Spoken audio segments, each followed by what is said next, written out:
कृष्ण लीलाएं हैं, बाल लीलाएं हैं, वो इतने मनमोहक होते हैं, सबका हृदय उससे जुड़ जाता है, सबके लिए आकर्षक होता है। कोई भी सुने, कोई भी उसके बारे में।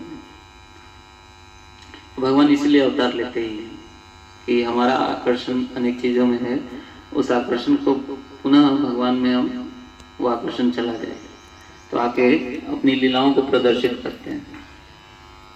माखन चुराते हैं, लोग बुलाना देते हैं, डेली आके चोरी कर रहे हैं, और अच्छा भी लगता है उनको कि क्यों चोरी कर रहे हैं, चाहते हैं कि अच्छा लगे, चाहते हैं कि आगे चोरी करें। ऐसे सब लोग उनको प्रेम करना चाहते हैं, क्योंकि इतने सुंदर दिखते भगवान, मोहित हो जाते हैं, तो चाहते हैं कि हमारे घर भी आते, हमारे घर भी चोरी कर लेते, थोड़ा दूध माखन हमारे यहाँ भी चोरी हो जाती तो अच्छा लगता।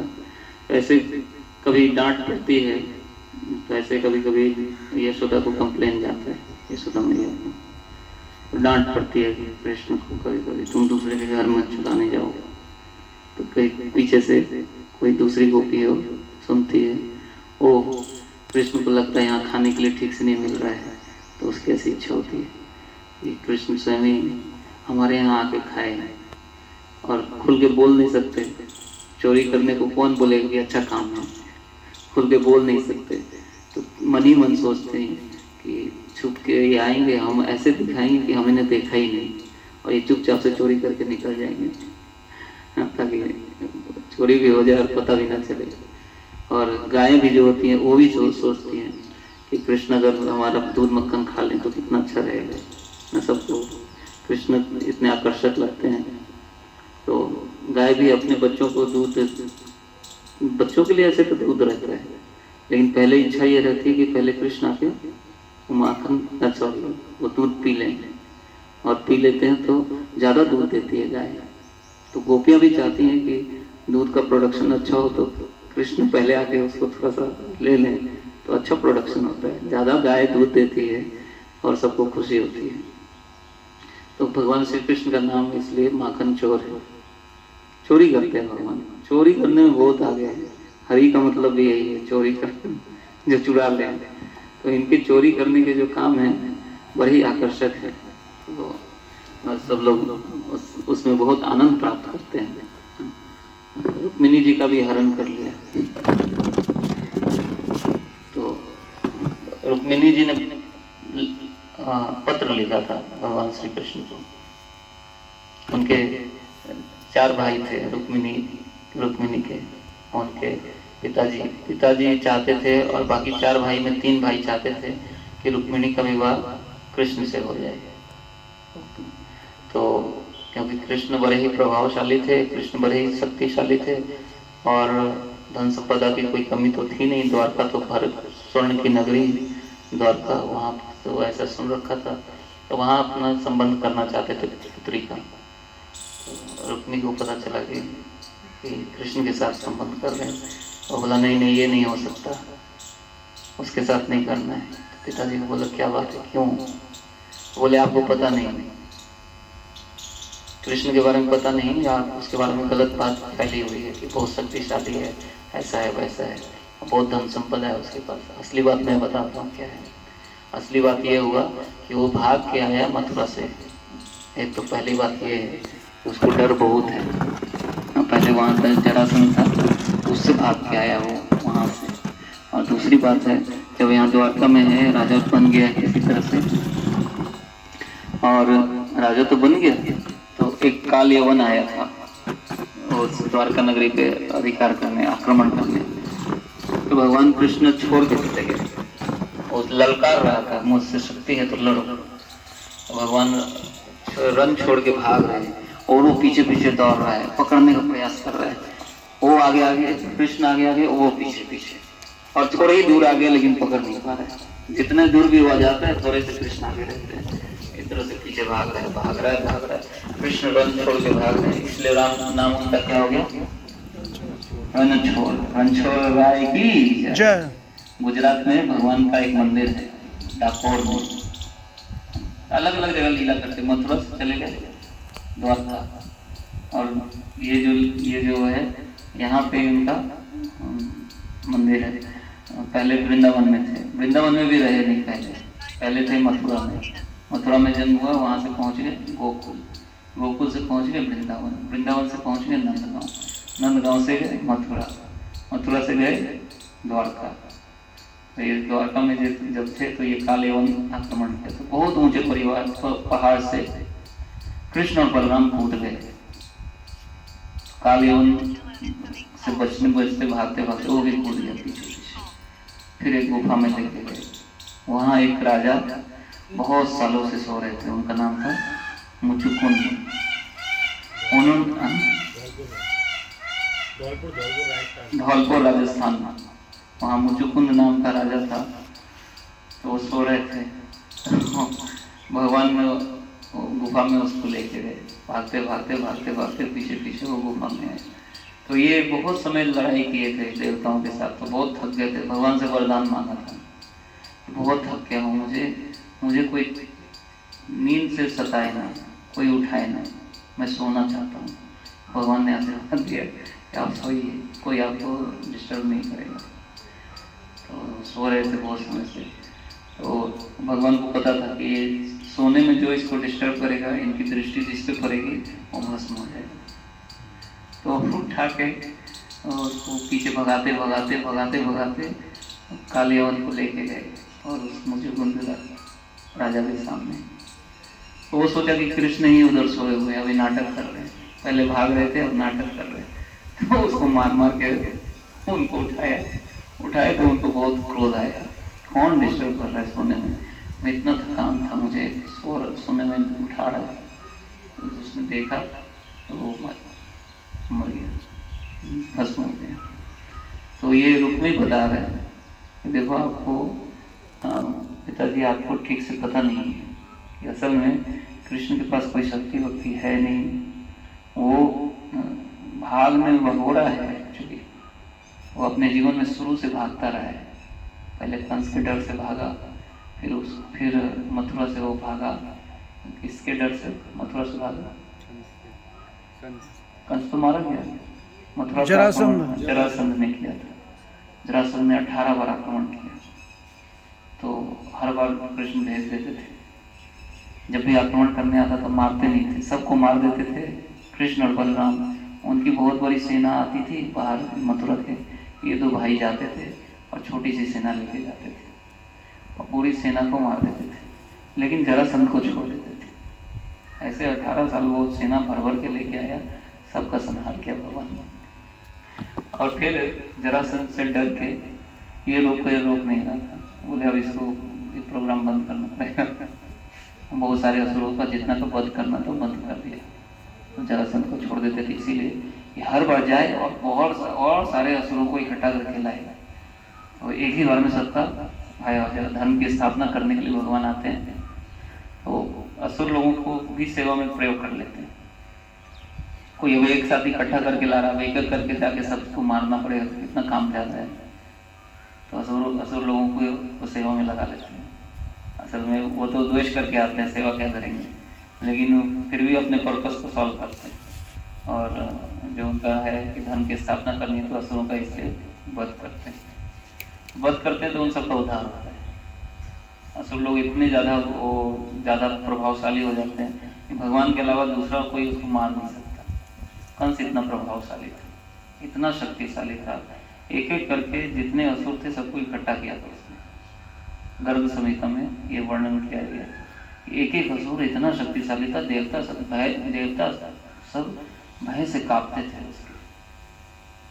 जैसे पूतना थी, अघासुर, बकासुर और तृणाव्रत, ये सब एक से बढ़कर एक बहुत शक्तिशाली थे। बकासुर को मारने के लिए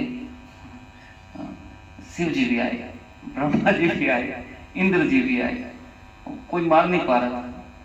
सब उसको अटैक किए, वो थोड़ी देर के लिए बेहोश हो जाता था, फिर से खड़ा हो जाता।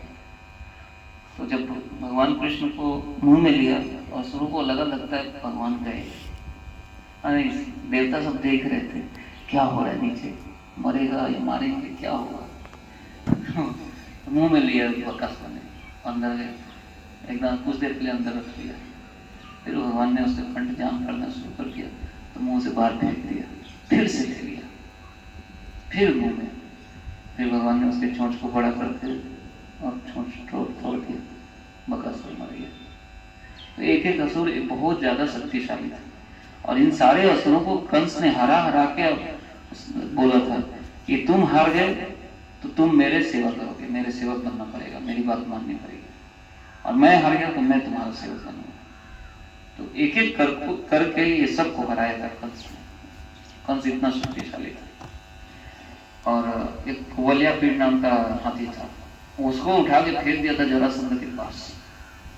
जरासंध खुश हो गया, है कोई शक्तिशाली, अपनी दोनों बेटियों का विवाह कर दिया था कंस के साथ। जरासंध जैसे ही कंस मरा, जरासंध एकदम गुस्सा हो गया, मेरी बेटियों को किसने विधवा किया है, उसको मैं छोड़ूंगा नहीं, इसके लिए इतने बार आक्रमण किया था। आक्रमण कर करके देखे कि हर बार छोड़ देते थे।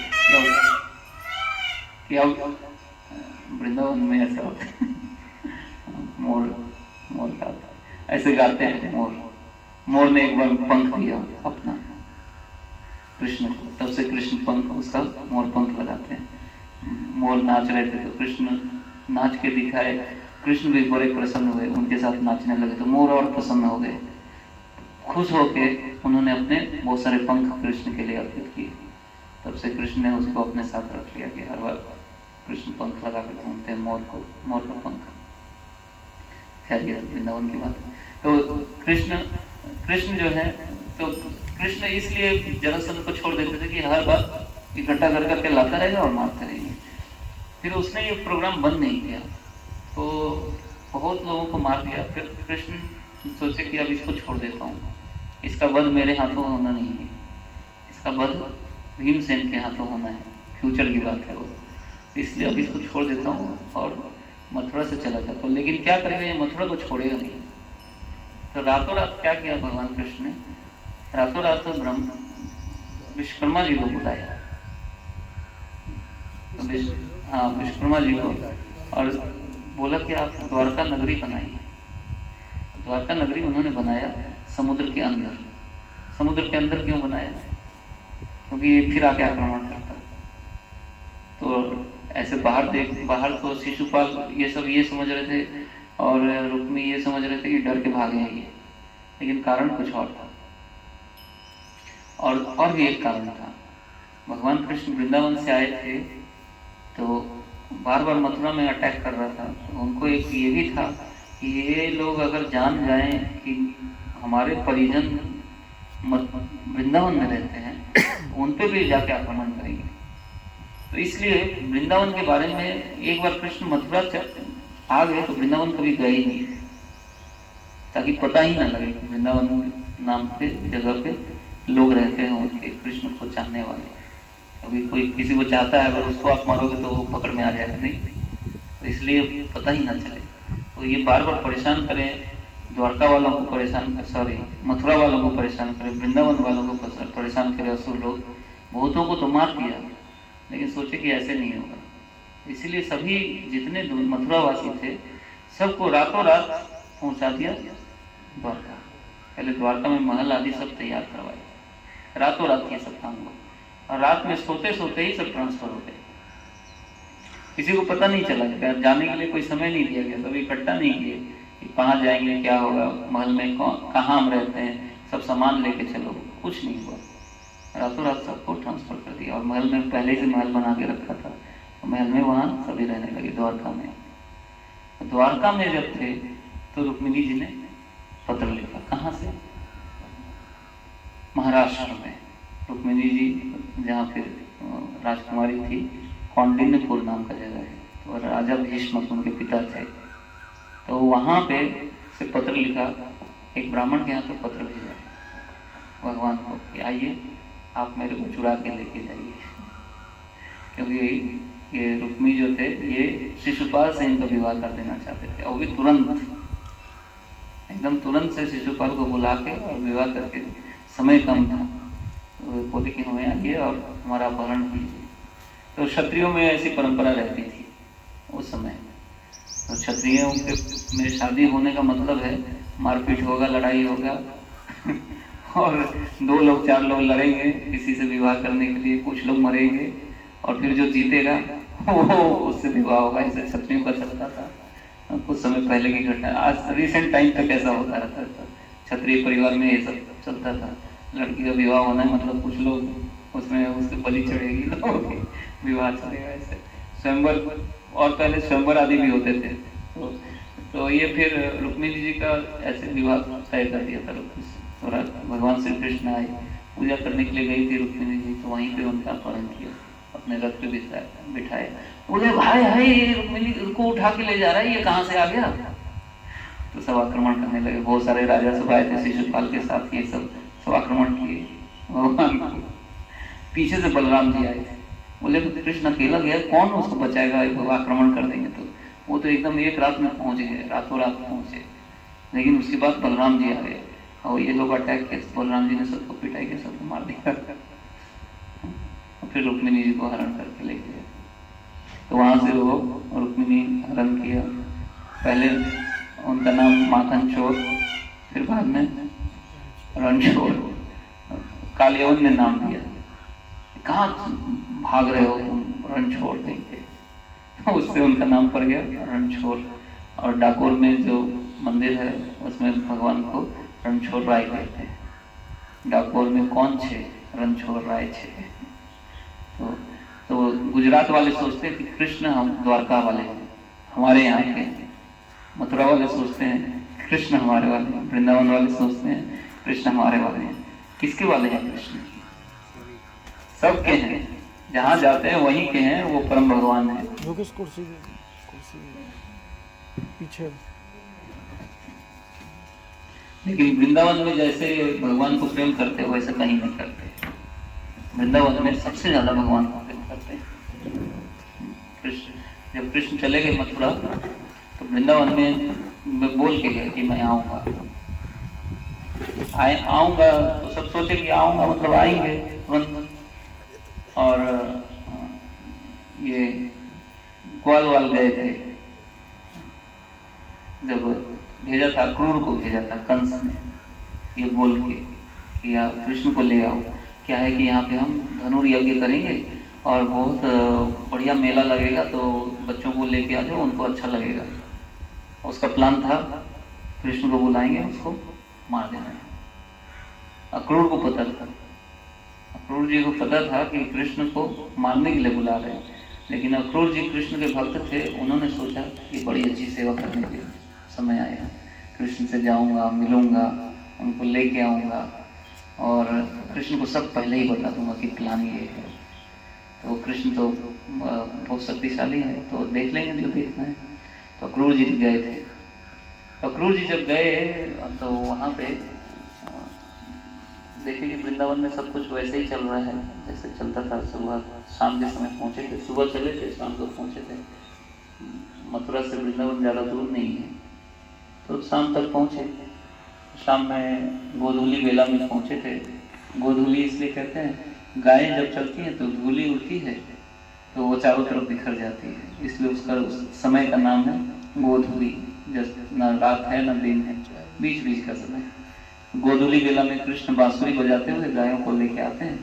तो कृष्ण तो नहीं थे, लेकिन सारा चीज वैसे ही चल रहा था, तो उनको आश्चर्य भी हुआ, सब चीज चल रहा है वैसा। फिर वो नंद बाबा यशोदा मैया के घर पहुंचे, महल में पता करते करते कहाँ महल है। उनको सांत्वना देने के लिए पहुंचे थे, कृष्ण तुम्हारा बेटा है, चला गया, तुम्हें दुख हो रहा है तो दुख मत करो। वो बड़े दुखी थे, माता पिता थे, बोले कृष्ण चला गया।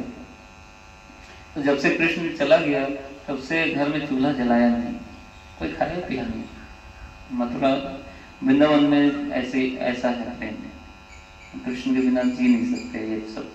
तो वो कृष्ण को स्मरण करते रहते थे और स्मरण ही कर रहे थे, कोई चूल्हा वूल्हा जला नहीं। तो जब आए वहाँ से तो बोले कि कुछ खिलाओ पिलाओ इनको। तो घर में कुछ था नहीं, कितने दिन से कुछ बना ही नहीं था। तो पर उसके घर से कुछ बनवा के लेके खीर दिया, उसमें चीनी भी नहीं था, वैसे ही खिला दिया उद्धव जी।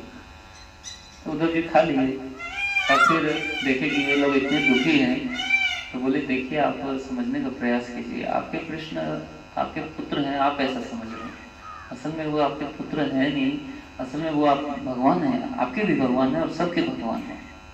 वो सब जगह है, परमात्मा के रूप में घट घट में वास करते हैं। कहाँ है ऐसा जगह जहाँ वो नहीं है? तो वो और रोने लगते थे।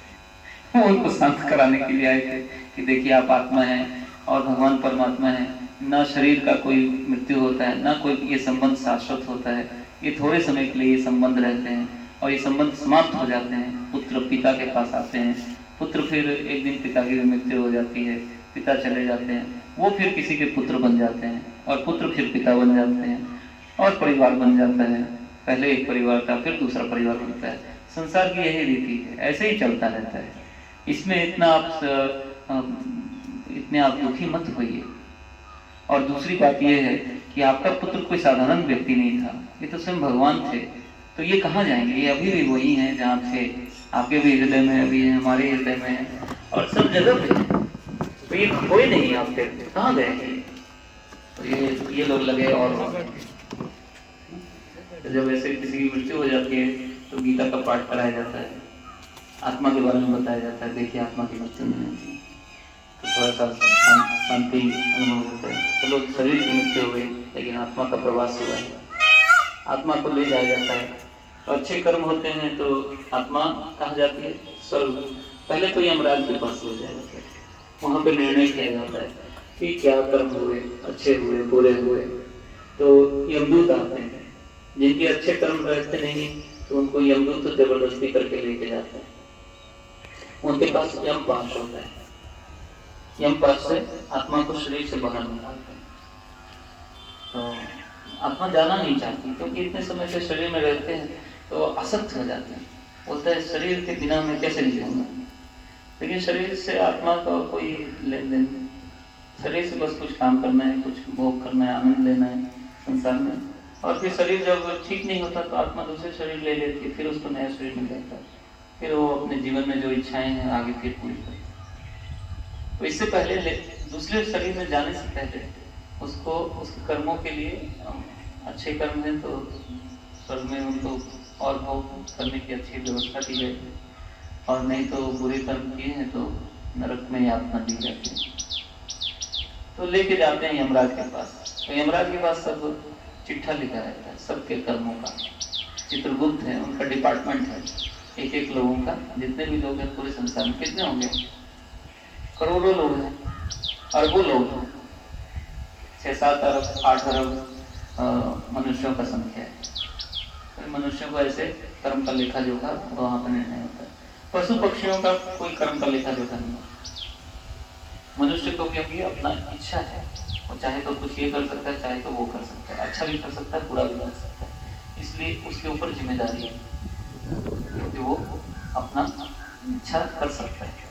पशु पक्षी तो बस भागे फिरते हैं, अभी खाना है तो खाने के लिए भारी है, पीना है पीने के लिए भारी है। उनको ऐसे कोई विशेष अच्छा बुरा कर्म वो नहीं करते, अच्छे बुरे कर्म मनुष्य करते हैं।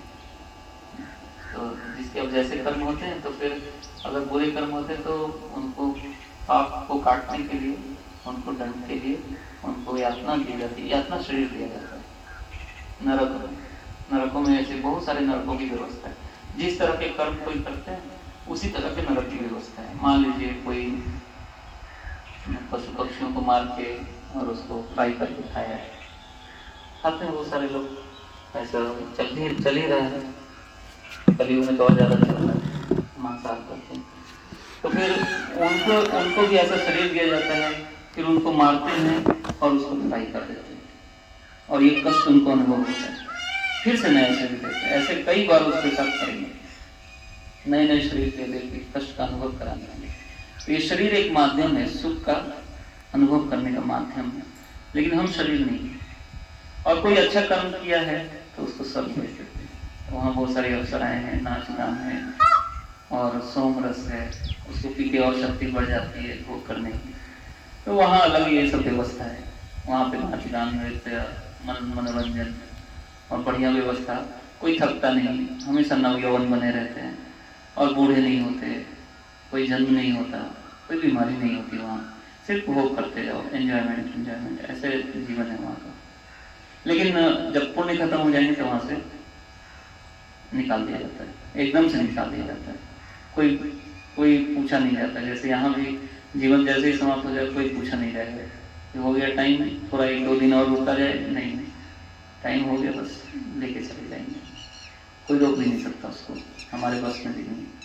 तो स्वर्ग में भी इस प्रकार का होता है। स्वर्ग के देवता इंद्र हैं और इससे भी ऊपर ब्रह्मा जी हैं और सबसे ऊंचा लोक है ब्रह्मलोक। लेकिन ये सारे लोग इसी ब्रह्मांड के भीतर हैं।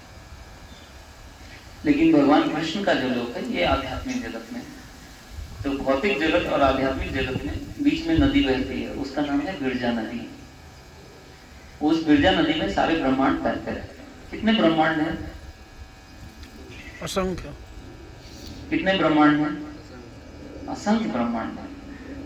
ब्रह्मा जी एक बार भगवान कृष्ण को दर्शन करने के लिए द्वारका आया। तो हमारे जो ब्रह्मा जी हैं इस ब्रह्मांड के, उनके 4 सिर हैं। तो उनको द्वार पे ही रोक दिया, उनसे प्रश्न पूछा कि आप किस ब्रह्मांड के ब्रह्मा हैं, आप बताइए। तो जाके अंदर हम बताते हैं, आपका कार्ड लेके जाते हैं, तो फिर आपको मिलेगा अपॉइंटमेंट, फिर मिलिएगा जाके आप भगवान से। वो आश्चर्यचकित हो गए कि इस ब्रह्मांड के ब्रह्मा मतलब क्या है, मैं ही तो ब्रह्मा हूँ, और कौन ब्रह्मा है, मेरे अलावा भी कोई है क्या? तो अनेक ब्रह्मांड है और अनेक सिर वाले ब्रह्मा है, 4 सिर वाले, 8 सिर वाले, 16 सिर, लाखों सिर वाले ब्रह्मा है। इतने बड़े बड़े ब्रह्मांड हैं। तो अनेक ब्रह्मांड ये सब पानी पे तैरते रहते हैं और उसमें अलग अलग ब्रह्मांड में अलग अलग भगवान की लीलाएं चलती रहती हैं। बहुत सारे लोग हैं, बहुत सारी आत्माएं हैं, और आत्माओं में मतलब सिर्फ मनुष्य ही नहीं है, पेड़ पौधे, ये सब जगह है। तो सिर्फ इसी ब्रह्मांड की बात नहीं, अनेक ब्रह्मांड है और सब जगह ऐसी व्यवस्था है, पाप पुण्य ये सब की व्यवस्था है सब जगह। और जब पाप ज्यादा बढ़ जाता है तो भगवान अवतार लेते हैं। और भगवान का धाम कहाँ है?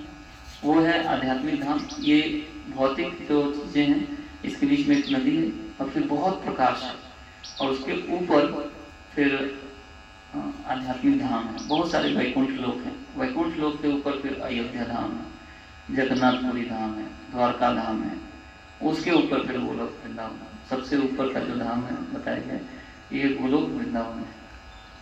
तो यहाँ के लोग जो होते हैं तो सभी अवतार लेते हैं। जब अवतार होगा तो भगवान कृष्ण ही सिर्फ नहीं आएंगे, यशोदा मैया, नंद बाबा और उनके मित्र परिकर सब इकट्ठे आते हैं और बाकी यहाँ पे दिखाते हैं कि देखो कैसी लीला है, अच्छी लग रही है, उधर आके आप पा सकते हो, उधर रह सकते हो। तो हम सभी आत्मा हैं और जब हम अच्छे कार्य करते हैं तो हमें पुण्य प्राप्त होते हैं, तो स्वर्ग की ओर हम जाते हैं, और अगर हम बुरे कार्य करते हैं तो हमें नरक जाना पड़ता है। अच्छे कार्य हम किए तो ऊपर के लोकों में हमें जाने का अवसर प्राप्त होता है, और बुरे कार्य करते हैं तो हम नीचे के लोकों में जाते हैं।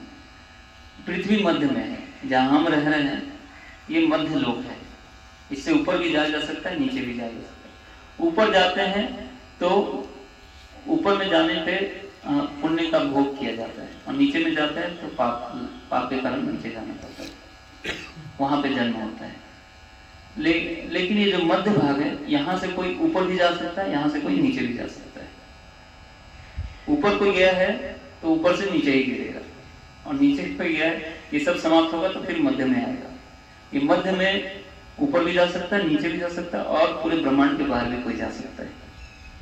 आत्मा चाहे तो ऐसे कार्य करे जिससे कि वो ब्रह्मांड के बाहर चला जाए। तो अगर वैकुंठ के बारे में आत्मा कोई कार्य करता है, वैकुंठ से संबंधित काम करते हैं, जैसे अभी हम भगवान कृष्ण की लीलाओं के बारे में चर्चा करते हैं, श्रवण करते हैं, समझने का प्रयास करते हैं, तो ऐसे भगवान के बारे में जो समझने का प्रयास करते हैं तो फिर वो ना स्वर्ग की ओर जाते हैं, ना नरक की ओर जाते हैं। कहाँ चले जाएंगे? वैकुंठ जाने का रास्ता उनका तैयार हो रहा है। लेकिन हो सकता है एक ही जन्म में तैयार ना हो, तो कुछ पुण्य तो कोई अगर भक्ति करता है तो निश्चित रूप से मनुष्य शरीर तो उसको प्राप्त होगा ही होगा, ये निश्चित है। उसको पशु शरीर, पक्षी शरीर ये सब नहीं होगा, ये निश्चित है। कोई भक्ति नहीं भी किया इतना, ऐसे तो भारतवर्ष तो पुण्य भूमि है, भक्ति तो लोग करते ही हैं, भगवान का नाम लेते ही हैं, पूजा पाठ तो करते ही हैं। तो मनुष्य शरीर प्राप्त करना भारत के लोगों के लिए आश्चर्य की बात नहीं कि वो मनुष्य शरीर पुनः भारत में आएंगे और मनुष्य शरीर को प्राप्त करेंगे, होगा। लेकिन बहुत सारे पाप करने के कारण नरक भी भोगना पड़ेगा, ये भी है। लेकिन अगर कोई भक्ति करता है ना तो पाप में फंसेगा, ना तो पुण्य में फंसेगा। कहाँ चला जाएगा वो?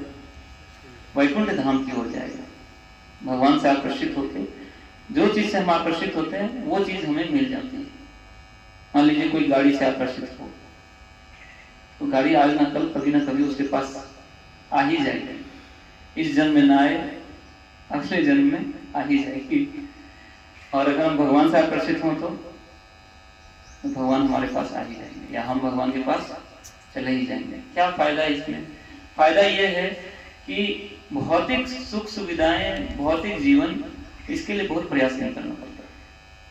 नहीं तो अगर भगवान की भक्ति ना करें तो सारा टाइम, सारा काम, बस कैसे जीवन चलाया जाए, उसमें परेशानी को, ये परेशानी वो परेशानी, उससे जूझने में सारा समय बीत जाता है। रिजल्ट क्या है? रिजल्ट है कि हमको कुछ हाथ नहीं आता, फिर से जीरो से स्टार्ट करना पड़ता है। अगले जन्म में फिर से क्या लेना पड़ेगा? फिर से एक शरीर लेना पड़ेगा। कहाँ से स्टार्ट करना पड़ेगा? वहीं से ABCD सब सीखना पड़ेगा। लेकिन अगर हमने भक्ति किया है तो जहां से छूटा है वहीं से फिर से भक्ति करने का अवसर प्राप्त होगा। मान लीजिए मैंने 10% भक्ति की है, 100% तक करेंगे तो भगवान प्राप्त होंगे। तो 10% जहाँ ऐसे परिवार में जन्म होगा मेरा, जहाँ 10% टाइप की भक्ति हो रही होगी, अब वहां मुझे तुरंत वैसा वातावरण मिल जाएगा जहां से मैं भक्ति शुरुआत करूंगा। कभी कभी हम देखते हैं, तो इस बात को भगवद गीता में बताया गया है कि स्वाभाविक रूप से जो पहले से भक्ति करते आए हैं, तो वो ऐसे परिवार में उनका जन्म होता है और भक्ति से वो आकर्षित होते हैं। उनको और भी पूजा पाठ आदि आदि चीजें रहती हैं, लेकिन विशेष करके भगवान का नाम लेने, भजन करने, भगवान के बारे में पढ़ने, ये सब में ज्यादा मन लगता है उनका। मुझे बचपन में याद है कि हमारे घर हमारे पिताजी ने गोरखपुर से किताब ला के रखी थी, भगवान कृष्ण की बाल लीलाओं का उसमें चित्रण किया होता और छोटे छोटे उसमें छोटे छोटे में लिखा होता, 2-2 लाइन में ये हुआ वो हुआ। तो वो मुझे बहुत पसंद आया। मुझे कुछ पहले से ऐसा आकर्षण महसूस होता था भगवान कृष्ण से, और मुझे पता नहीं था। ऐसे गीता की बातें कभी कभी पिताजी करते थे तो मुझे उससे ज्यादा आकर्षण महसूस होता था, अच्छा लगता था ज्यादा। तो प्राय भगवान की भक्ति, किसी किसी के भगवान श्री राम में ज्यादा भक्ति हो सकती है, तो वो भी अच्छा है। भगवान श्री कृष्ण और राम में ज्यादा कोई अंतर नहीं है, कुछ अंतर है। भगवान श्री कृष्ण ये लीला पुरुषोत्तम कहे जाते हैं और भगवान श्री राम मर्यादा पुरुषोत्तम कहे जाते हैं। एक ही लीला, अलग अलग थोड़ा करते हैं। वो एक पत्नी व्रत रखते हैं, सीता जी रहेंगी बस। और भगवान श्री कृष्ण के अनेक गोपियां, उनसे उनका विवाह भी होता है। वो भी बात भागवत में बताई गई, गर्ग संहिता में यह बात बताई गई। एक बार क्या हुआ कि ब्रह्मा जी ने चोरी कर लिया ग्वाल वालों का। ब्रह्मा जी ने सोचा ये कृष्ण कौन है, ऐसे मुझे पता तो है, सुना तो है, मैंने ही इनको बुलाया था कि आइए आप अवतार लीजिए, लेकिन ये छोटा बालक है, ये तो लग नहीं रहा है ये परम भगवान है। ऐसे भगवान की लीलाएं ऐसी होती है कि आदमी उसको समझ ना पाए। ब्रह्मा जी भी कभी कभी समझने में गड़बड़ा जाते हैं। तो देखे कि कृष्ण खेल रहे हैं अपने ग्वाल बालों के साथ और अपना जूठन ग्वाल बाल उनको खिला रहे हैं और वो उनका खिला रहे हैं। बोले ये भगवान तो ऐसे नहीं होते, भगवान को तो इतना बढ़िया से बनाया जाता है, बड़े शुद्धि से किया जाता है, फिर भोग लगाया जाता है और तब भगवान को अर्पण किया जाता है। यहाँ ये जूठा फूटा खिला रहे हैं भगवान को और खा भी रहे हैं, भगवान नहीं हो सकते। ब्रह्मा जी भ्रमित हो गए। फिर उन्होंने देखा कि एक ग्वाल बाल ऐसा था कि उसके मुख में छाछ था, उसने अपने दोनों गालों में ऐसे किया, पिचकारी बन के निकला वो छाछ और कृष्ण ने मुंह में पी लिया। तब तो पूरी तरह से भ्रमित हो गए, ये तो भगवान हो ही नहीं सकते, ऐसा कोई भगवान के साथ थोड़ी कर सकता है। पूरी तरह से भ्रमित हो गए। तो आए ब्रह्मा जी, सोचे कि थोड़ा टेस्ट लूंगा।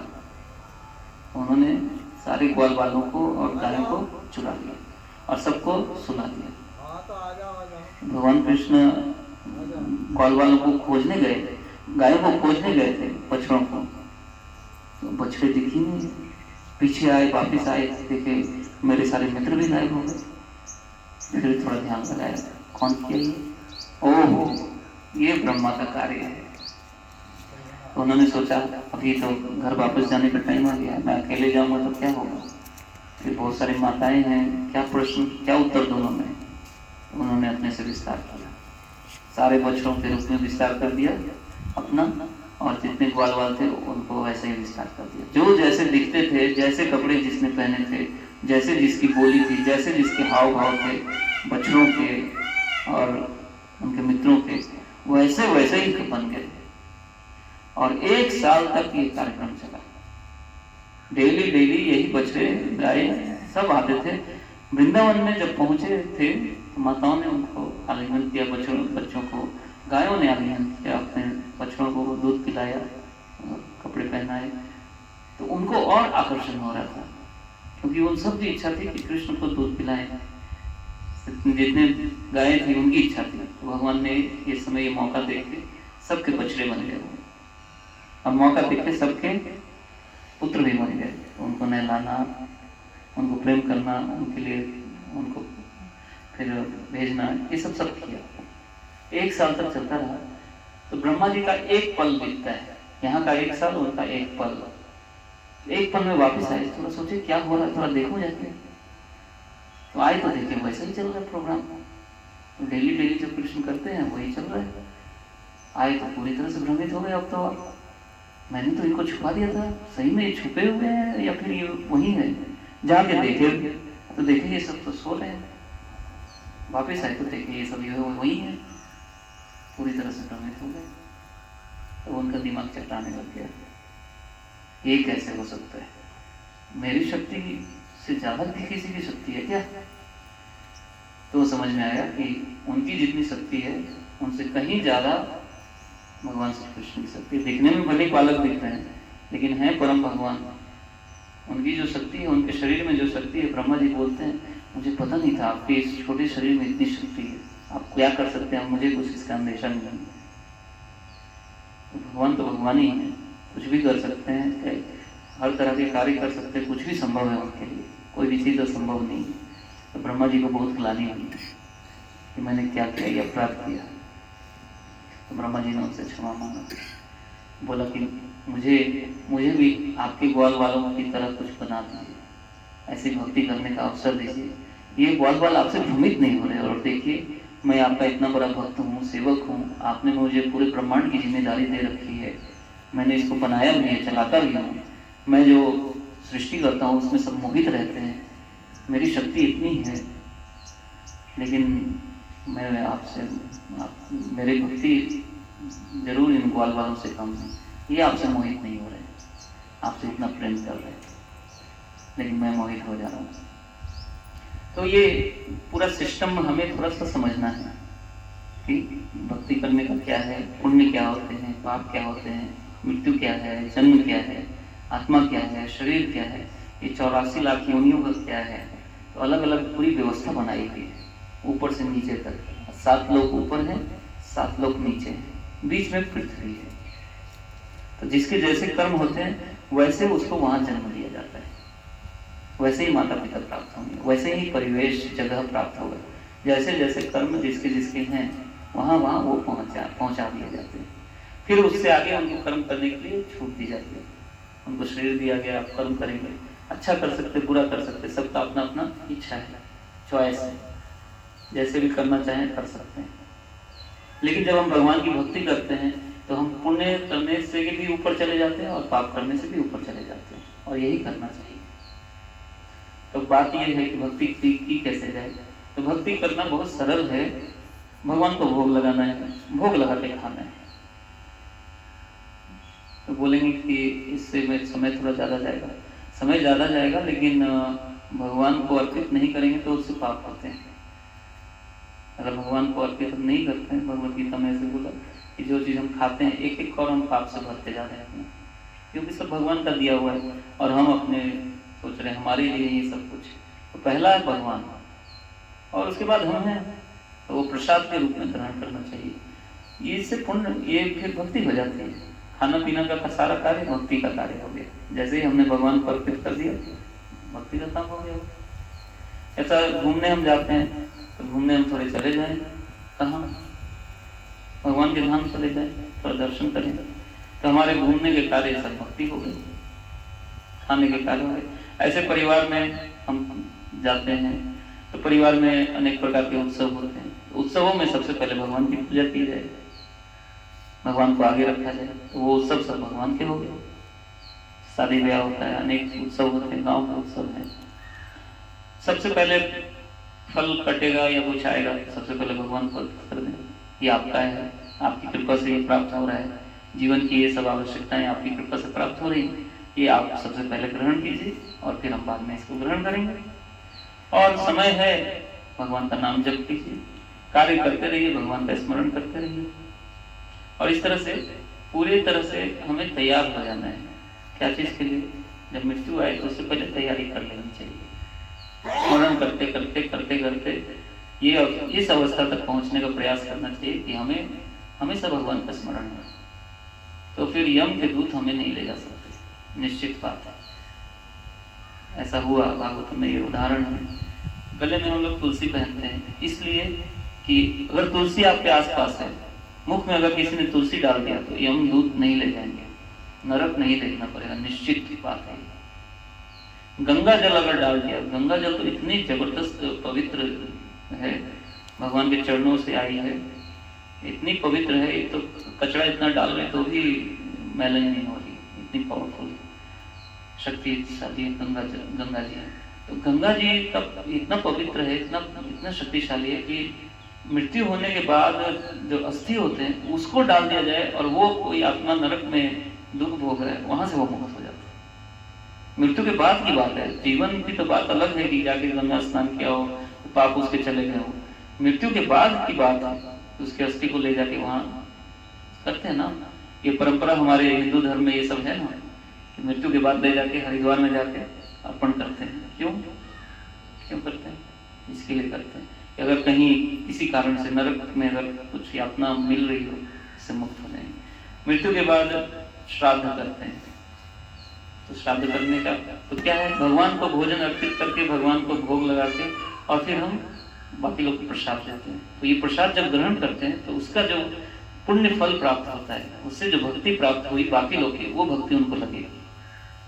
तो कहीं कहीं होंगे तो उनको भक्ति प्राप्त होगी और भक्ति करने का अवसर मिलेगा। इतना ये शक्तिशाली है। जैसे एटीएम का पैसा नहीं होता, शहर में बच्चे हैं, यहाँ एटीएम में पैसे डालो, उधर जाके पैसा निकाल लें।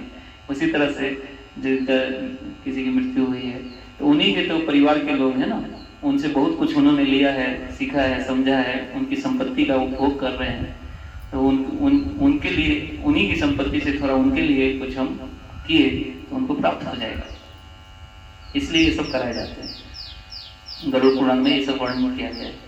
और फिर सालों साल भी कराए जाते हैं, इसलिए कि उनको आगे जीवन में जहाँ भी हो, उनको आगे और भक्ति प्राप्त हो जाए, ताकि बार बार जीवन, जन्म और मृत्यु के चक्र में ना पड़े। कहीं पड़े भी हुए हों तो वहां से छुटकारा जल्दी से प्राप्त हो। तो ये कर्तव्य परिवारजनों का है। और ये करने से पितृ लोग भी बहुत प्रसन्न होते हैं।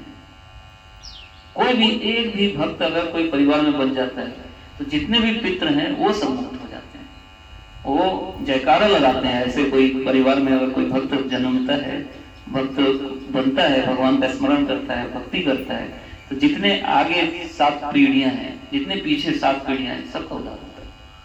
भागवतम में ये बात लिखी है। प्रहलाद महाराज बोलते हैं कि ऐसी भक्ति करने की इतनी शक्ति थी, इतना ज्यादा, तो सारे लोगों को भक्ति प्राप्त हो जाता है। जितने परिवारजन हैं, एक एक करके सबको कैसे न कैसे करके भगवान की भक्ति प्राप्त हो जाएगी और धीरे धीरे मुक्ति के पथ पर अग्रसर हो जाएंगे, भक्ति के पथ पर अग्रसर हो जाएंगे और एक दिन भगवान मुक्त हो जाएंगे जन्म मृत्यु के चक्र से।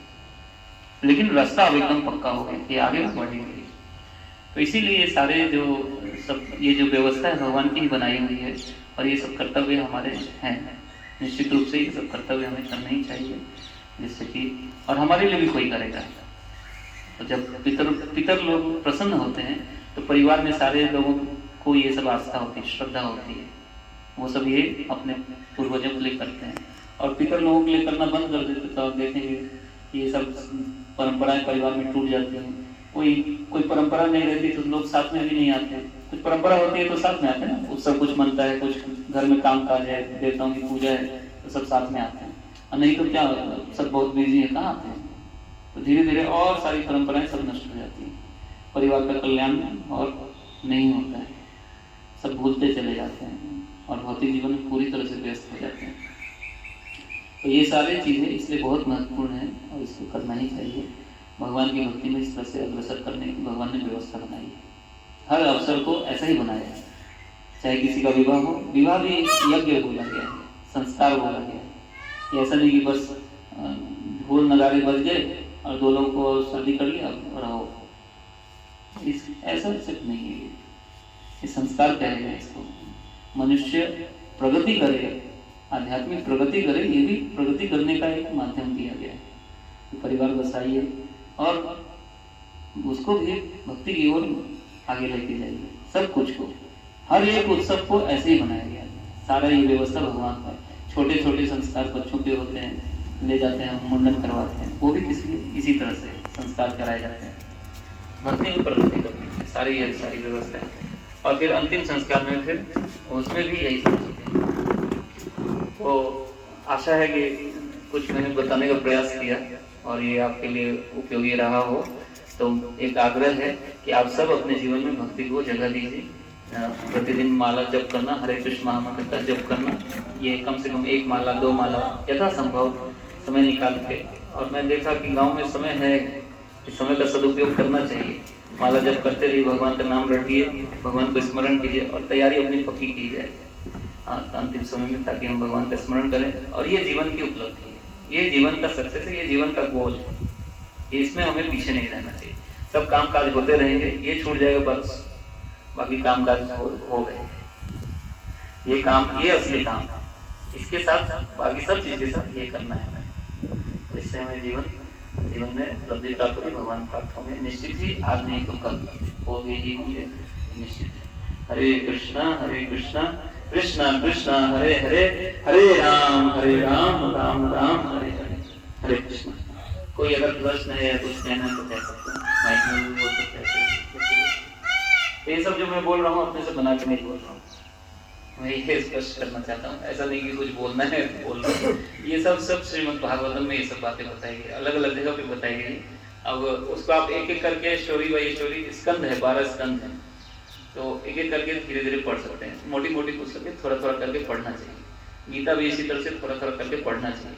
कुछ गीता की बातें मैं बताया, कुछ श्रीमद् भागवतम की बातें बताई। ये 2 पुस्तकें हमारे लिए बहुत महत्वपूर्ण है। वैष्णवों को ये बड़े प्रिय है भगवान की बातें, और एक बार सुनते सुनते आपको ऐसा रस आएगा, आपको लगेगा कि और क्या है, और क्या है, और इसमें क्या है, और इसमें क्या है, इतना आनंद आता है। टीवी देखते तो उसमें भी तो ऐसे ही आनंद ही तो नहीं।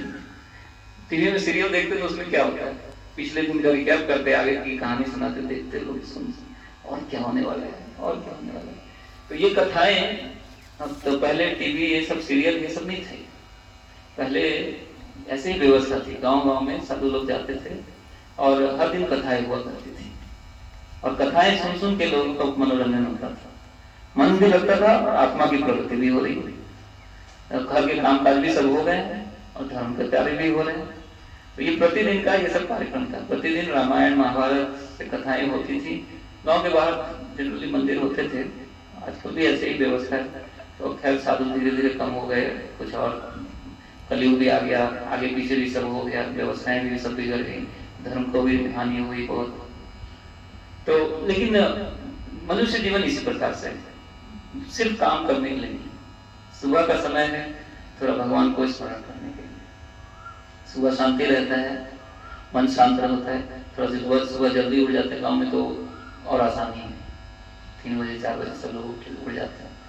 और लेकिन पशुओं की सेवा में लग जाते हैं, देखो सीधे उठेंगे और कुछ नहीं, सीधे जाके पशुओं की सेवा में लग जाते हैं। उससे पहले थोड़ा भजन साधन कुछ करना चाहिए, कुछ नाम जप ये सब करना चाहिए, भगवान का नाम लेना चाहिए, थोड़ा लेना चाहिए। चले पूरा टाइम नहीं दीजिए, थोड़ा तो कुछ शुरू करना चाहिए, पहला काम ये सब करना चाहिए। स्नान आदि करके थोड़ा भगवान का नाम लेना चाहिए, फिर अपने काम कर लीजिए। फिर दिन में आपके पास बहुत टाइम है, फिर थोड़ा और भजन साधन कीजिए, थोड़ा पढ़िए। वातावरण इतना अच्छा है, देख के लग रहा था कि ऐसे ही वातावरण में भागवत कथा हुई होगी। आप जाएंगे नैमी शरण तो ऐसा ही वातावरण आपको दिखेगा। 88,000 ऋषि सब बैठे थे और एकदम आवाज बिल्कुल नहीं, शांति। तो शहर में तो बहुत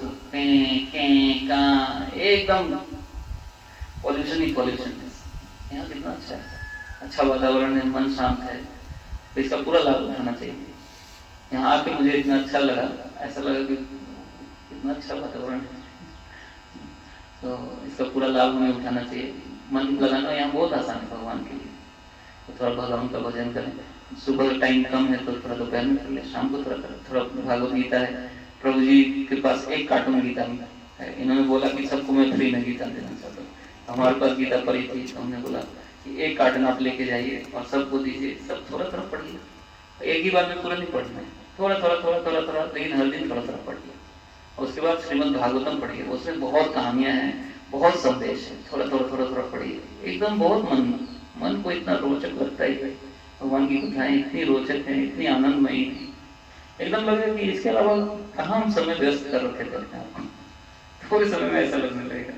तो सारे काम करते रहने हैं और इसमें प्रगति करना है, ताकि अंतिम समय आने से पहले, अब देखिए अब बाद का समय है, अब तो हर समय हम काम तो करते नहीं रहेंगे, खाली समय फिर क्या करेंगे? यही तैयारी करने के लिए खाली समय पहले यही बताया जाता था कि जब सारे परिवार के काम से निवृत्त हो गए तो अब क्या काम है? अब भक्ति का ही काम है। लेकिन वो भी अब आजकल उपलब्ध नहीं हो पा रहा है, समय कैसे बीत जा रहा है। तो इस तरह से जीवन को हमें व्यवस्थित करना है, भक्ति जरूर करना है, जरूर करना है, जरूर करना है। और मैंने बोला है कि महीने में एक बार हम लोग जरूर आएंगे यहाँ, आप सभी लोग को बता के आएंगे। आज तो थोड़ा एकदम से भागते हुए आ गए, आपको भी भगाते हुए बोलते फोन, ये गाड़ी चला रहे हैं, फोन कर रहे हैं, आज कथा होने वाली, आ जाओ, आज कथा होने वाली। आज मैं सोच रहा हूँ क्या आएंगे रात से फोन कर रहे हैं, मैं सोच रहा हूँ कि कब सोएंगे, रात में अभी फोन करने का टाइम थोड़ी है। तो खैर जो भी है, इन्होंने अच्छा किया, अब कर रहे तो कुछ लाभ उठा ही लिया जाए। तो बस धन्यवाद देना चाहते हैं। हरे कृष्णा। ठीक है, थैंक यू। माला पहनने के कुछ नियम हैं। तुलसी तो घर में होगी ही, आपने कुछ नहीं तो कम से कम तुलसी तो घर में रखिएगी और उसको सेवा कीजिए, ये तो कम से कम काम करना है। तुलसी माला पहनने के नियम है कि प्याज लहसुन को थोड़ा दूर करना पड़ेगा और भगवान को भोग लगा के खाना है। बाकी और इससे ज़्यादा कुछ नहीं है। झूठ आदि ये सब नहीं बोलना चाहिए, गलत शब्दों का उपयोग नहीं करना चाहिए। खैर ये थोड़ा ज़्यादा है, और खैर आप लोग करते भी नहीं होंगे और हम लोग भी ये सब करते नहीं। कुछ शब्द इस्तेमाल करना, गालियाँ देना, ये सब हम करते नहीं। और कहने मतलब कर्ण से नीचे गलत चीज़ों का प्रवेश ना, मांस मदिरा ये सब चीज़ें, प्याज लहसुन ये सब से कंठ के नीचे ना जाए, इसलिए इसको कंठ में धारण करते हैं, कंठी माला भी कहते हैं इसको। और ये आपके साथ है तो आप निश्चित रूप से यम के दूध तो छू नहीं सकते, ये निश्चित है, ये फायदा है। इसलिए जल्दी से जल्दी तुलसी कहीं ना कहीं आसपास रखना जरूरी है, हो सके तो शरीर में धारण कीजिए। कुछ लोग हाथ में भी धारण करते हैं, उसका बैंड पहन लेते हैं, बैठो प्रसाद लेके गले में पहनते हैं जनरली हम लोग। गोविंद नाम लेके प्राण तन से निकले, ऐसा हमारे तैयारी करना है हमारे को। और याद आए भगवान, तो जीवन भर जो स्मरण किया है उसी को याद आएंगे। ऐसा नहीं कि एक बच्चा था हमारे, पहले शक्तिमान नाम का एक सीरियल आता था, तो उसमें दिखाया बताया कि अंतिम में क्या है कि भगवान का नाम ले लोगे, भगवान के पास चले जाओगे। तो मेरे भाई थे, चचेरे भाई थे, तो वो बोल रहे ये तो बहुत बढ़िया है यार, कुछ नहीं करने की जरूरत, बस अंतिम में हम ले लेंगे भगवान का नाम, काम खत्म। परेशानी ये है कि अंतिम में भगवान का नाम ही याद नहीं आएगा, है ना। हजार चीजें याद आएंगी। लोगों जैसे कि किसी की मरना सन्न अवस्था हो जाती है तो लोग बोलते हैं अरे इसका प्राण छूट नहीं रहा है, बुलाओ उसको, बेटे को बुलाओ, वो उधर मौसा है उसको बुलाओ, शायद ये याद कर रहे हैं, उसको याद कर रहे हैं। और जितना वो याद करते रहते हैं उतना उनका प्राण नहीं छूटता। उनको क्या याद कराना चाहिए? उनको सब लोग को, जो लोग उनसे मिलने आए, क्या याद कराना चाहिए? अभी इनका अंतिम होने वाला, क्या याद कराना चाहिए? सबको आके उनको मिलना चाहिए और भगवान का नाम याद करवाना चाहिए। तो वो क्या याद करवाते हैं? हमें देखो, याद आ रहा है, पहचानना, और फिर वही याद आया भगवान भूल जाएंगे। तो ठीक है, पहचाना, पहचानवाना अच्छा है, जुड़ाव अच्छा है, लेकिन उसके चक्कर में भगवान ही को भूलवा दिए, तो ये तो गड़बड़ हो गया ना। तो कभी कभी लोग बोलते हैं तुलसी गंगा जल दे रहे हैं तो इनका मृत्यु नहीं हो रहा, ये सब हटाओ, तुलसी दे रहे हैं मृत्यु नहीं हो रहा है, ये सब हटाओ जल्दी, इनको बहुत कष्ट हो रहा है। तो ये अच्छा नहीं है। तुलसी दल, गंगा जल, ये सब पास में रखना चाहिए, भगवान का नाम वहाँ चलता रहे, कुछ लोग कीर्तन करते रहे, टाइम टू टाइम आके परिवारजन आए उनको भगवान का स्मरण कराएं। या अंतिम समय है, भगवान का ही साथ से साथ मिलेगा, हम क्या साथ देंगे, हम तो थोड़ा स्मरण कराएं, यही हमारा असली साथ देना हुआ। तो इस तरह से सब लोग मिलजुल के, परिवार का होने का क्या फायदा है, मिलजुल के सबको भगवान को स्मरण कराएं, ये फायदा है। सब लोग एक दूसरे को भक्ति करने में मदद करें, भोग लगाएं, भगवान को खिलाएं, फिर खुद खा लें। खिलाना खाना पीना तो है, सोना है, भगवान को प्रणाम करके स्मरण करके सो जाइए। देखिए सुबह सुबह हरि हरि याद आएगा, हरे कृष्ण याद आएगा, राम नाम याद आएगा। रात में आप सो के देखिए, स्मरण करके देखिए, नाम लेके देखिए, सुबह सुबह याद, तो रात भर आपकी भक्ति हो गई। नहीं तो सुबह सुबह एकदम से कैसे याद आएगा, रात में जो याद थे तो या भगवान याद। तो इस तरह से भगवान रक्षा करते हैं, और अंतिम समय में भी रक्षा करेंगे, और भी जीवन में हर समय रक्षा करेंगे। तो इस तरह से हम रक्षित होते हैं, बचते हैं, सुविधा होती है हमें। तो इस बात पे हमें आगे बढ़ना है, इस पद पे आगे बढ़ना है। Thank you. माला जो जब करते कोई टाइमिंग है, ना धोकर के करना है, ऐसे सुबह जैसे जल्दी मॉर्निंग में आँख खुल जाती है, जितना जल्दी जैसे भी हो करना शुरू कर दीजिए। माला जब करने का कोई ऐसा पर्टिकुलर नियम नहीं, लेकिन बात यह है कि बैठ के करेंगे तो ध्यान थोड़ा अच्छा रहेगा, अब लेट के करेंगे तो बीच में उबासी आएगी, नींद भी आएगी। अब सोने का टाइम खत्म हो गया, फिर भी हम लेटे हुए हैं, तो ये आलस आएगा। उठ के स्नान कर लेने से आलस ये सब चला जाता है, तो फिर नाम जप आराम से कर सकते हैं। बैठ के करिए, कुर्सी ले लीजिए, अगर ऐसे बैठने में कठिनाई हो रही तो कोई मना नहीं है, कुर्सी में बैठ के कीजिए, सपोर्ट लेके कीजिए। और इधर उधर जा रहे हैं तो भी कर लीजिए, जाते आते कहीं भी कर लीजिए। मुझे एक बात और है, अभी मान लो जाने वाली जो आत्माएं वो चलेगी अपनी जगह पर, तो उनका हमारे परिवार के प्रति कोई लगाव है? हाँ? जो ऊपर चला गया वो हमारे कुछ है? हाँ, लगाव रहता है। कुछ लोग पितृ लोग जाते हैं, जिनको परिवार से ज्यादा लगाव रहता है, वो लोग और अच्छे कार्य किए परिवार के लिए, तो उनका एक जगह है पितृ लोक में, वो वंश परंपरा चलती है, तो उस वंश में जो लोग आए हैं वो उधर जिनका ज्यादा लगाव है उधर रहते हैं। तो यहाँ के जो लोग उनके लिए कुछ करते हैं, जैसे देवताओं की पूजा करते हैं, पितरों की पूजा चलती है, तो जब उनकी पूजा करते हैं तो बड़े प्रसन्न होते हैं और आशीर्वाद देते हैं, घर परिवार अच्छा बना रहे। लेकिन वो और ज्यादा प्रसन्न होते हैं कि घर से कोई भक्त बनते हैं, उनको भक्ति मिल जाती है, वहां से भी मुक्त हो जाते हैं, आगे जीवन में और बढ़ते हैं। तो इस तरह से ये घर परिवार के जो नियम है वो सब करना एकदम जरूरी काम है, करना ही चाहिए। और भगवान को आगे रख के करेंगे तो पितरों को भी लाभ होता है। हमें तो हो ही रहा है, जब हम भक्ति कर रहे, भोग लगा रहे, तो जहाँ भी पिता आपके स्थापित है तो वहाँ भगवान श्री कृष्ण या विष्णु, भगवान कृष्ण को मानते हैं। इस क्षेत्र में तो सब भगवान के कृष्ण के भक्त हैं, पास नहीं वृंदावन। भगवान श्री कृष्ण के कोई लड्डू गोपाल की पूजा करते हैं, कोई और थोड़ी दूसरे मूर्ति बड़े मुरलीधर राधा कृष्ण की पूजा करते हैं। तो जो भी है उनको वहाँ रखिए, उनको भोग लगाइए, प्रसाद दीजिए, पितरों को भी अर्पित कीजिए।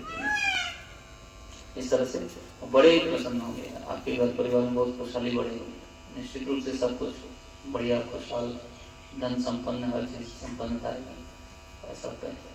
और सब सारे जो बच्चे होंगे कोई इधर उधर नहीं होगा, ये भी आप देखेंगे, कोई इधर उधर हो गया, कोई आदतों में फंस गया, कोई यहाँ फंस गया, वो इधर फंस रहा है, कोई वो गलत काम कर रहा है, ये सब नहीं होता। मन स्थिर रहता है, शांत रहते हैं, अपने कार्य में लगते हैं, अच्छे स्थिति में रहते हैं, ये सब लाभ होता है। पितृलोक में जाएंगे सब मृत्यु के पश्चात पितृलोक में जाते हैं सब। हाँ, जो ऐसे हैं जो परिवार के लिए बहुत कमिटेड हैं, वो पितृलोक चले जाते हैं, फिर हाँ लगाव के कारण, लेकिन वहाँ अटके हुए भी रहेंगे परिवार से जुड़ाव बना हुआ है ना, आगे उनका और जीवन में आगे बढ़ना वो नहीं हो पाएगा। तो परिवार वालों का कर्तव्य है कि उनको फंसा के नहीं रखना और आगे उनको बढ़ने देना। तो रहे जी, आप फंस पा रहे हो, लोगों की सेवा कर पाओ। नहीं, खुश होंगे वो? हाँ बहुत खुश होंगे। उनके लिए भगवान की आप सेवा करेंगे और उनको यहाँ से भोग लगाएंगे, भगवान को भोग लगा प्रसाद मिला उनको अर्पित करेंगे, उनकी भक्ति तुरंत बढ़ेगी, उनको आगे बढ़ने का मौका मिलेगा। अपनी भक्ति से ना बढ़े, हमारी से कैसे बढ़ सकेंगे? हमारी भक्ति, हमारी जब हम भक्ति करते हैं, एक व्यक्ति भी कोई भक्ति करता है पूरे संसार का भला होता है। ये जो हम हरे कृष्णा यहाँ जप कर रहे हैं, ऐसा मत समझिए कि सिर्फ हमें ही लाभ हो रहा है, ये जो पेड़ पौधे हैं इनको भी लाभ हो रहा है, वातावरण पे भी इसका असर पड़ रहा है। और एक व्यक्ति यहाँ भक्ति कर रहा है, भगवान प्रसन्न हो रहे हैं। तो धन संपदा हर जगह भगवान आशीर्वाद बढ़ाएंगे, इस पूरे पृथ्वी पे आशीर्वाद बढ़ाएंगे। आप देखेंगे पानी अच्छा बरस रहा है, भक्ति बढ़ रही है तो पानी बरसेगा, सारे धन सारी संपन्नता सब जगह, जैसे जहाँ ज्यादा होगी वहाँ ज्यादा होता है, और नहीं तो इसका प्रभाव पूरे ब्रह्मांड पे पड़ता है, भगवान प्रसन्न होते हैं। तो इसलिए ये परिवार वाले से प्रसन्न हो, जहाँ जहाँ होंगे सबको लाभ होगा। मेरा ऐसा अनुभव है, मेरी माँ थोड़ी बीमार सी रहती थी, थोड़ा ज्यादा रहती थी, और फिर मैं मंदिर से जुड़ गया, तो मंदिर में ही मैं फिर सेवा देने के लिए पूरे टाइम में थे। तो चिंता तो ये थी कि माँ है, पिताजी हैं, उनको कौन देखेगा। साथ में हमने ये भी सुना, जितना हम देखेंगे उससे ज्यादा तो भगवान देखेंगे। तो ये विश्वास करके मैं इस रास्ते पे आगे बढ़ गया। मेरे पिताजी बता रहे थे कि जब से तुम गए भगवान की सेवा में लग गए हो, मेरी माँ की तबीयत ज्यादा नहीं खराब होती, भगवान रक्षा करते हैं। पिताजी बोले, मैंने नहीं बोला कि ऐसा कुछ हो रहा है, बताइए क्या फायदा हुआ हमारी भक्ति से, हमारे परिवार में कुछ फायदा हुआ क्या? स्वास्थ्य लाभ हुआ। अब उतनी बीमार नहीं पड़ती, बीमार पड़ती हैं लेकिन उतना नहीं पड़ती। पहले जितना परेशान रहते थे, डॉक्टर के पास जाते रहते, बिल बनता रहता था, कभी ये डॉक्टर कभी वो डॉक्टर, कभी गैस्ट्रिक कभी ये कभी वो, उतना नहीं, सहूलियत से है थोड़ा। आपने भगवान से भी कुछ प्रार्थना करी उनके बारे में? मैंने इतना नहीं ध्यान दिया, ईमानदारी से बोल रहा हूँ, मैं इतना उनके बारे में नहीं सोचा। मैंने ये सोचा कि भगवान पे मुझे ज्यादा ध्यान देना है, और वो उनका कॉल आएगा, उनको कुछ सेवा करनी तो जाऊंगा, माता पिता है हमारे लिए इतना क्या, जाऊंगा सेवा करूंगा, जरूरत पड़ेगी तो जाऊंगा, कोई ऐसा नहीं है। उनको भी भगवान की भक्ति प्राप्त होगी, हमारी ये भी इच्छा है। फिर वो इतना नहीं भक्ति करते, उनको बोलता हूँ, लेकिन धीरे धीरे देखा कि पिताजी पहले मांस वगैरह खाते थे, तो घर में मांस खाना बंद हो गया, शुरुआत में ऐसा हुआ। फिर धीरे धीरे अभी पिताजी की भी इच्छा खत्म हो गई। हमने कुछ नहीं बोला कि आप मत खाओ, उनको कहीं बाहर से खाते थे, किसी दोस्त के यहाँ चले जाते थे, दूसरे परिवार में खा लेते। अब उनकी भी इच्छा खत्म हो गई, वो भी खाना बंद कर दिया। हमने नहीं कुछ बोला कि आप मत खाइए, बहुत बुरा है, पाप लगता है, इससे नरक हो जाएगा, कुछ नहीं बोला। लेकिन भगवान की ऐसी कृपा है कि भगवान खुद ही कृपा करते हैं और मन परिवर्तित धीरे धीरे हो जाता है। तो ये सब मतलब भक्ति बहुत शक्तिशाली है। आप कितनी उम्र में थे? मैं तब 28 साल का था। जब इसमें आए? हाँ, और अभी मेरी उम्र 40 की हो गई, 10-12 साल पहले की बात है। उस टाइम में आप जब घर में मांस चलता था तो कुछ खाया तो होगा? मैं उससे पहले 8वीं क्लास 9वीं क्लास तक हमारे घर में चलता था, मांस मछली अंडे ये सब चलते थे तो खाते थे। फिर मुझे धीरे धीरे अच्छा नहीं लगता था, तो फिर मैंने 8वीं 9वीं क्लास में फिर छोड़ दिया, ये सब नहीं खाया, फिर बंद कर दिया। फिर एक एक करके घर में और भी हमारे माँ के परिवार के साइड में लोग नहीं खाते थे, पिताजी के परिवार के साइड में खाते थे, और पिताजी के परिवार के 1-2 वंश पहले भी नहीं खाते थे, प्याज लहसुन भी नहीं चलता था। लेकिन धीमे धीरे सब शुरू हो गया, और तो कुछ तो संस्कार होंगे उसके, तो माँ के साइड पे तो हमने छोड़ दिया। माँ जब शादी होके आई तो वो नहीं खाती थी, लेकिन फिर परिवार है तो खाना ही पड़ता है, लड़कियों का क्या है कि जहाँ शादी होगी उसी हिसाब से चलना पड़ेगा, तो हम खाने लगी। फिर एक मैं छूट गया मेरा, फिर माँ का भी छूट गया, फिर धीरे से भाई बहन वो लोग भी छोटे, पिताजी का चलता रहा थोड़ा समय तक। अब आपने 28 वर्ष की आयु में ये शुरू किया। हाँ, ये से क्या बना प्रारंभ? 28 वर्ष में एक समय आता है सबका, जब भक्ति कैसा? जैसे भक्ति के प्रति रुचि तो पहले से थी, लेकिन रास्ता कौन दिखाएगा, किस रास्ते पे जाएंगे, कहाँ जाना है, किसको आगे बढ़ाए, किसकी बात मानी जाए, ये पता